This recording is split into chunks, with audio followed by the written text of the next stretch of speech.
untuk pasar lokal. Pasar terjadi karena adanya permintaan dan penawaran. Potensi pasar dapat diketahui melalui dua pendekatan, yaitu pendekatan permintaan dan pendekatan penawaran. Pendekatan permintaan adalah dengan mencari tahu kebutuhan dari pasar sasaran. Pendekatan penawaran adalah mengandalkan pada kemampuan wirausahawan membuat produk inovatif. Kedua pendekatan ini dapat digunakan untuk mengenali potensi pasar. Kebutuhan pasar lokal dapat diketahui dengan melakukan pengamatan terhadap pasar sasaran. Ide pengembangan produk kerajinan untuk pasar lokal juga dapat diperoleh dengan mengenali kebiasaan di daerah setempat. Sumber daya usaha yang dibutuhkan. Sumber daya usaha yang dibutuhkan untuk wirausaha kerajinan adalah bahan baku atau material, teknik dan alat, serta keterampilan. Wirausaha kerajinan untuk pasar lokal dapat dimulai dengan melihat potensi bahan baku, potensi teknik, dan keterampilan yang ada di daerah tersebut. Beberapa teknik yang dapat digunakan untuk pembuatan kerajinan, diantaranya teknik ukir, teknik sambungan, teknik anyam, dan teknik jahit. Perancangan produk didasari beberapa faktor pertimbangan, yaitu fungsi produk, pengguna produk, material, teknik pembuatan, nilai estetis, dan harga jual. Perancangan dan produksi kerajinan untuk pasar lokal. Proses perancangan produk diawali dengan mencari ide produk dengan curah pendapat, rasionalisasi, prototyping atau membuat studi model, penentuan desain akhir, mencari ide produk dengan curah pendapat. Pada proses brainstorming, setiap anggota kelompok harus membebaskan diri untuk menghasilkan ide-ide yang beragam dan sebanyak-banyaknya. Beri kesempatan juga untuk munculnya ide-ide yang tidak masuk akal sekalipun. Tuangkan ide-ide tersebut ke dalam sketsa. Kunci sukses dari tahap brainstorming dalam kelompok adalah jangan ada perasaan takut salah. Setiap orang berhak mengeluarkan pendapat, saling menghargai pendapat teman, boleh memberikan ide yang merupakan perkembangan dari ide sebelumnya, dan jangan lupa mencatat setiap ide yang muncul. Rasionalisasi. Rasionalisasi adalah proses mengevaluasi ide-ide yang muncul dengan beberapa pertimbangan teknis, diantaranya bagaimana cara menggunakan produk tersebut, apakah material yang ada sudah tepat untuk mewujudkannya, apakah memungkinkan untuk diproduksi dengan teknik produksi yang ada saat ini, bagaimana proporsi dan ukuran yang sesuai untuk produk tersebut agar mudah digunakan oleh manusia, dan pertanyaan-pertanyaan lainnya. Prototyping atau membuat studi model. Sketsa ide yang dibuat pada tahap-tahap sebelumnya adalah format 2 dimensi, artinya hanya digambarkan pada bidang datar. Produk kerajinan yang akan dibuat adalah berbentuk 3 dimensi, maka studi bentuknya selanjutnya dilakukan dalam format 3 dimensi, yaitu dengan studi model. Studi model dapat dilakukan dengan material sebenarnya maupun bukan material sebenarnya. Material sebenarnya adalah material yang akan digunakan pada produksi kerajinan. Alat bantu yang dapat digunakan dalam pembuatan studi model adalah gunting, cutter, lem, selotip, atau alat pemotong dan bahan perekat. Penentuan desain akhir. Studi model dapat menghasilkan 3-5 buah model. Penetapan desain akhir dapat dilakukan melalui diskusi atau evaluasi. Proses evaluasi menghasilkan umpan balik yang bermanfaat dalam menentukan desain akhir yang terpilih. Tahapan produksi secara umum terbagi atas pembahanan, pembentukan, perakitan, dan finishing. Pembahanan. Tahap pembahanan adalah mempersiapkan bahan baku agar siap diproduksi. Pada limbah berbahan alami, proses pembahanan penting untuk menghasilkan produk yang awet, tidak mudah rusak karena faktor cuaca dan mikroorganisme. Pembentukan bahan baku bergantung pada jenis material, bentuk dasar material, dan bentuk produk yang akan dibuat.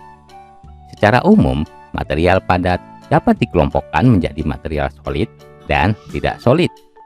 Material solid seperti logam, kaca, plastik, atau kayu dapat dibentuk dengan cara dipotong, dipahat sesuai dengan bentuk yang diinginkan.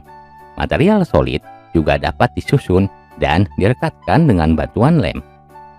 Material berupa lembaran atau serat dapat dibentuk dengan cara digunting sesuai bentuk yang diinginkan, dianyam atau dirangkai, dan direkatkan dengan bantuan lem.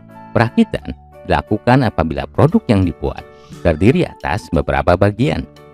Perakitan dapat memanfaatkan bahan pendukung seperti lem, paku, benang, tali, atau teknik sambungan tertentu. Finishing dapat berupa penghalusan dan atau pelapisan permukaan. Penghalusan yang dilakukan diantaranya penghalusan permukaan kayu dengan amplas atau menghilangkan lem yang tersisa pada permukaan produk. Finishing dapat juga berupa pelapisan permukaan atau pewarnaan agar produk yang dibuat lebih awet dan lebih menarik. Metode produksi dan keselamatan kerja. Produksi dapat dilakukan dengan dua metode, yaitu metode tradisional dan metode modern. Pada metode tradisional, satu orang melakukan setiap tahapan produksi.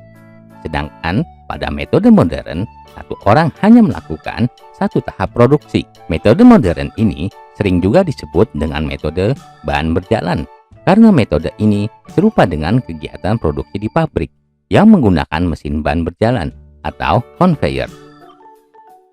Kelancaran produksi juga ditentukan oleh cara kerja yang memperhatikan K3 atau kesehatan dan keselamatan kerja. Proses pembahanan dan pembentukan material solid seringkali menghasilkan sisa potongan atau debu yang dapat melukai bagian tubuh pekerjanya. Maka dibutuhkan alat keselamatan kerja berupa kacamata pelindung dan masker. Pada proses pembahanan dan finishing, apabila menggunakan bahan kimia yang dapat berbahaya bagi kulit dan pernapasan, maka pekerja harus menggunakan sarung tangan dan masker. Selain alat keselamatan kerja, yang tak kalah penting adalah sikap kerja yang rapi, hati-hati, teliti, dan penuh konsentrasi. Kemasan sebagai bagian penting kerajinan untuk pasar lokal. Fungsi kemasan produk kerajinan. Pertama, melindungi produk dari debu dan kotoran. Kedua, memberikan kemudahan dalam distribusi. Kemasan yang melekat pada produk disebut sebagai kemasan primer. Kemasan sekunder berisi beberapa kemasan primer yang berisi produk. Kemasan untuk distribusi disebut kemasan tersier. Kemasan primer produk berfungsi untuk melindungi produk dari benturan dan kotoran, menampilkan daya tarik dari produk kerajinan. Material kemasan untuk melindungi dari kotoran dapat berupa lembaran kertas atau plastik. Kemasan tersier produk berfungsi untuk memberikan kemudahan untuk distribusi dari tempat produksi ke tempat penjualan. Tidak semua produk kerajinan membutuhkan kemasan primer. Namun, setiap produk membutuhkan identitas. Identitas dapat berupa stiker atau selubung karton yang berisi nama dan keterangan, serta menggambarkan karakter yang sesuai dengan target sasaran. Pada produk fungsional dibutuhkan keterangan cara penggunaan produk. Keterangan cara penggunaan ini dapat dituliskan atau digambarkan pada label. Perhitungan harga jual produk kerajinan untuk pasar lokal. Harga jual produk adalah sejumlah harga yang dibebankan kepada konsumen yang dihitung dari biaya produksi dan biaya lain di luar produksi, seperti biaya distribusi dan promosi. Biaya produksi. Biaya produksi adalah biaya-biaya yang harus dikeluarkan untuk terjadinya produksi barang. Unsur biaya produksi adalah biaya bahan baku, biaya tenaga kerja, dan biaya overhead. Metode penghitungan harga pokok produksi dapat dibuat dengan dua pendekatan. Yang pertama, pendekatan full costing. Kedua, pendekatan variable costing. Pendekatan full costing. Pendekatan full costing memperhitungkan semua unsur biaya produksi, yaitu biaya bahan baku, biaya tenaga kerja produksi, biaya overhead, ditambah dengan biaya non-produksi, seperti biaya pemasaran, biaya administrasi dan umum. Variable costing. Pendekatan variable costing memisahkan penghitungan biaya produksi yang berlaku variabel dengan biaya tetap. Biaya variabel terdiri dari biaya bahan baku, biaya tenaga kerja produksi, dan overhead variabel, ditambah dengan biaya pemasaran variabel dan biaya umum variabel. Biaya tetap terdiri atas biaya overhead tetap, biaya pemasaran tetap, biaya administrasi tetap, dan biaya umum tetap. Metode penetapan harga produk secara teori dapat dilakukan dengan 3 pendekatan, yaitu 1. Pendekatan permintaan dan penawaran. Dari tingkat permintaan dan penawaran yang ada, ditentukan harga keseimbangan dengan cara mencari harga yang mampu dibayar konsumen dan harga yang diterima produsen, sehingga terbentuk jumlah yang diminta sama dengan jumlah yang ditawarkan. Kedua, pendekatan biaya. Menentukan harga dengan cara menghitung biaya yang dikeluarkan produsen dengan tingkat keuntungan yang diinginkan, baik dengan markup pricing dan break-even analysis. 3. Pendekatan pasar. Merumuskan harga untuk produk yang dipasarkan dengan cara menghitung variabel-variabel yang mempengaruhi pasar dan harga, seperti situasi dan kondisi politik, persaingan, dan sosial budaya. Media promosi produk kerajinan untuk pasar lokal. Pengertian dan jenis-jenis promosi kerajinan untuk pasar lokal. Promosi merupakan salah satu strategi pemasaran. Strategi pemasaran produk memanfaatkan bauran dari strategi produk, place, price, dan promotion, atau dikenal pula dengan sebutan 4P. Tujuan promosi adalah untuk mengenalkan produk kepada calon pembeli dan membuat pembeli membeli produk. Promosi yang tepat akan diikuti oleh 4 bentuk respon dari calon pembeli. Pertama adalah perhatian dari calon pembeli, disebabkan oleh promosi yang menarik didengar dan dilihat, serta unggul daripada promosi produk pesaing. Kedua adalah ketertarikan dari calon pembeli. Ketiga adalah keinginan calon pembeli untuk memiliki produk. Keempat adalah tindakan untuk membeli. 4 bentuk respon ini dikenal dengan nama AIDA. Media promosi produk dapat dikelompokkan menjadi 2. Yang pertama, above the line, dan yang kedua, below the line. Promosi above the line adalah promosi melalui iklan, seperti iklan di media cetak, iklan radio, atau poster. Promosi below the line adalah promosi melalui kegiatan promosinya. Contohnya, mengadakan peragaan busana untuk mempromosikan produk-produk fashion, atau menyelenggarakan lomba kreativitas untuk mempromosikan produk alat gambar. Pada saat ini, dengan perkembangan teknologi informasi, promosi juga dapat memanfaatkan promosi online melalui website atau memanfaatkan sosial media. Penjualan sistem konsinyasi produk kerajinan untuk pasar lokal.